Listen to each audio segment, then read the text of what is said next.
Au chapitre 4 du livre de l'Exode, lorsque Dieu envoya Moïse et Aaron dire aux enfants d'Israël qu'il avait vu leur affliction et qu'il était sur le point de les délivrer de l'esclavage de l'Égypte, le peuple crut. Ils apprirent que l'Éternel avait visité les enfants d'Israël, qu'il avait vu leur souffrance. Et ils s'inclinèrent et se prosternèrent. Voyez-vous, ce peuple adorait Dieu pour ses voies. Toujours à nouveau, Dieu introduit des circonstances dans notre histoire, pour que nous ne puissions faire autrement que de l'adorer. Cela fut vrai pour le serviteur d'Abraham, mais ce qui nous est rapporté dans ce passage, c'est quelque chose de différent. Il n'y avait eu aucun changement dans la condition du peuple de Dieu lorsqu'ils eurent courbé leur tête dans l'adoration.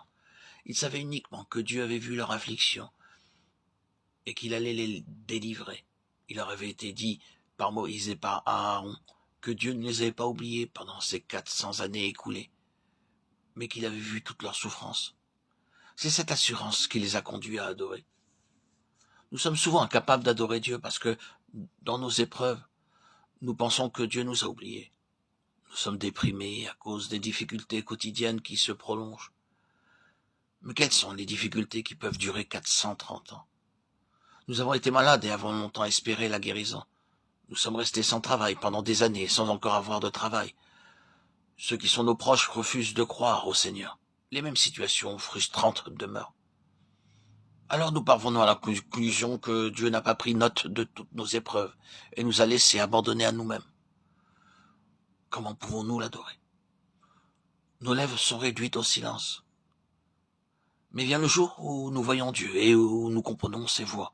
Alors immédiatement, nous savons qu'il ne nous avait jamais oubliés. Ce jour-là, nos lèvres muettes s'ouvrent et nous courbant devant lui, nous réalisons que tout ce qui nous est arrivé a concouru à notre bien.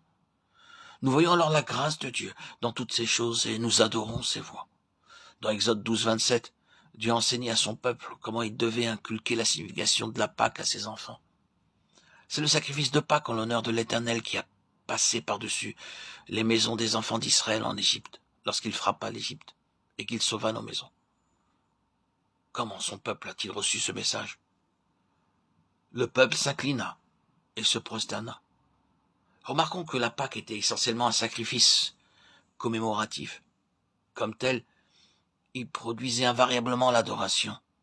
Dieu avait détruit le premier-né dans chaque maison des Égyptiens, mais il était passé par-dessus toutes les maisons des enfants d'Israël.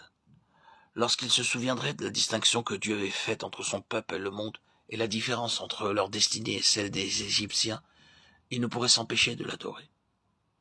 La fraction du pain, comme la Pâque, est un mémorial, une occasion pour nous rappeler l'œuvre puissante accomplie par Dieu, en nous séparant du monde. Et ce rappel engendre l'adoration dans nos cœurs. Nous sommes émerveillés de voir comment il a pu nous séparer du monde. Nous nous émerveillons de ses voies et l'adorons. Lorsque le peuple de Dieu vit que toutes les maisons de l'Égypte avaient été frappées et que la destruction avait épargné seulement leur premier-né, pouvait-il ne pas adorer Dieu? Et nous, qui avons été les bénéficiaires de nombreuses grâces et qui avons été conduits dans ces merveilleuses voies, comment ne pas l'adorer aussi?